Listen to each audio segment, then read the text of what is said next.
In this section, we'll pin down DORA's boundaries. You'll see which financial entities and ICT providers are actually in scope, what key terms like operational resilience and major incident mean, and which EU and national authorities enforce these rules. Before DORA, each country and supervisor had its own ICT risk rules, plus overlapping guidance from EBA, ESMA, and EIOPA. Financial groups operating in several countries had to reconcile conflicting expectations, and third-party providers faced different demands from every client. DORA replaces this patchwork with a single binding EU rulebook for digital operational resilience. If you operate in the EU financial sector, the ICT risk baseline is now the same everywhere. It also shifts the focus from narrow cybersecurity to the full resilience cycle, being able to withstand disruptions, respond effectively, and recover critical services within defined tolerances. When people think about regulation in finance, they usually picture a traditional perimeter. First, credit institutions, banks and other deposit-taking entities that hold customer money and run payment accounts.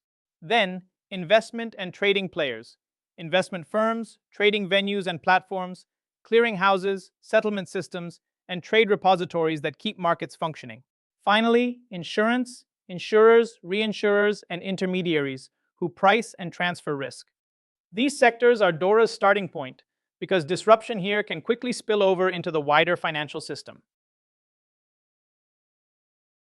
DORA goes further than traditional banks and insurers.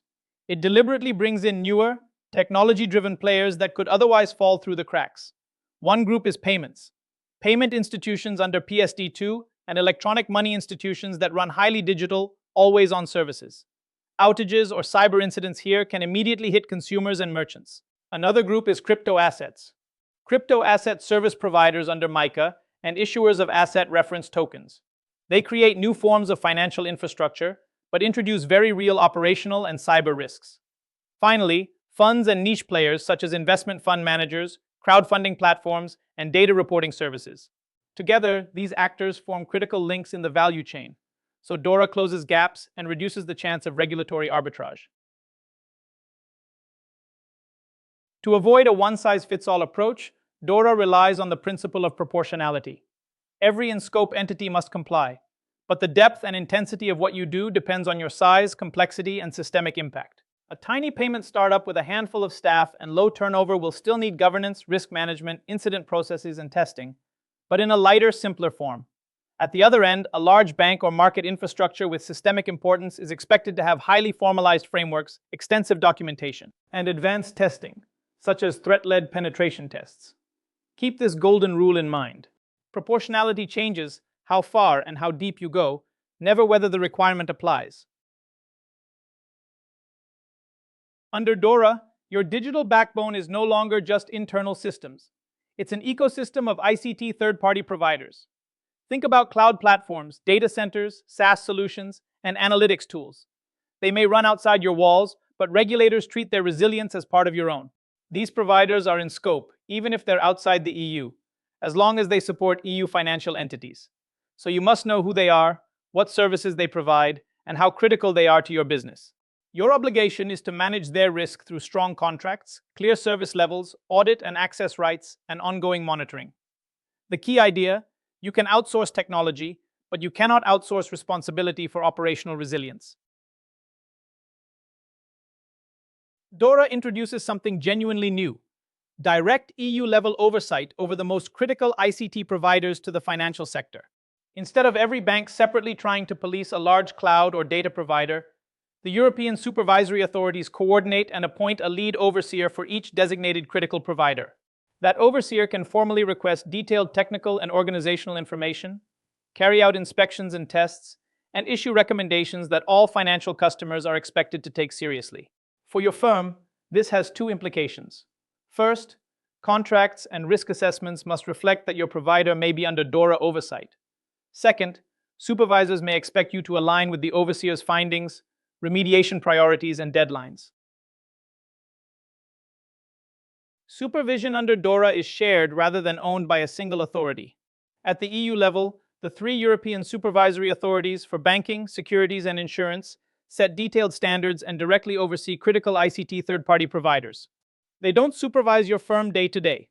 That role sits mainly with the European Central Bank through the single supervisory mechanism for significant banks and with each country's national competent authority for the rest of the financial sector. These bodies coordinate closely, especially when incidents or third-party risks could become cross-border. For you, the practical outcome is clear. Expect harmonized technical rules from the ESAs, but interact operationally with your usual national or ECB supervisor. Digital operational resilience is your organization's ability to keep critical services running, even when technology fails or you're under attack, and then to learn and improve afterwards. Think of it as a continuous cycle. You prevent issues by designing secure, robust systems and processes. You withstand disruption by having capacity, segmentation, and fallbacks.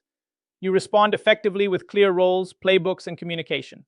And you recover by restoring services to acceptable levels within agreed timeframes. DORA goes beyond classic cybersecurity. It cares about people, processes, and technology together, not just firewalls and patches. The goal isn't no incidents ever. The goal is continuity of critical functions. A core concept here is your ICT assets, the software, hardware, and related services that those critical functions actually depend on. To understand where DORA fits, it helps to think in three layers of risk. At the top, you have operational risk. That's the broad umbrella. Legal issues, fraud, process failures, people mistakes, and everything ICT related. Inside that sits ICT risk. This includes any disruption rooted in technology or supporting infrastructure, system failures, human error, power loss, data center outages, or badly executed changes. Cyber risk is a narrower subset of ICT risk. It's specifically about malicious intent, hackers, malware, targeted attacks. So all cyber incidents are ICT incidents, but many ICT incidents are not cyber at all. DORA focuses on that entire ICT layer, not just cyber, which is why it talks about resilience, not only security.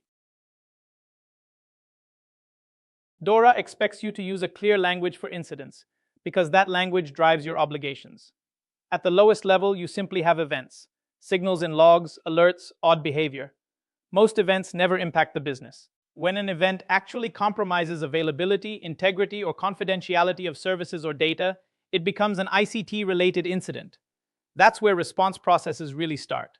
A subset of these are major incidents. Here, you evaluate impact on critical or important functions, the number of users or clients affected, any data loss or integrity breach, plus the geographic spread and how long disruption lasts. Once thresholds are crossed, it's a major incident, and regulatory reporting becomes mandatory within DORA timelines. DORA creates a single ecosystem, not just another checklist. At the center are financial entities, from large banks to small crypto players. They carry primary responsibility for digital operational resilience, but they're not working alone. Around them are ICT third-party providers, cloud, data, software, and other critical services. DORA forces firms to manage these relationships through robust contracts, monitoring, and clear exit paths. Above that sit EU and national regulators, who receive incident and risk reporting and directly oversee the most critical ICT providers.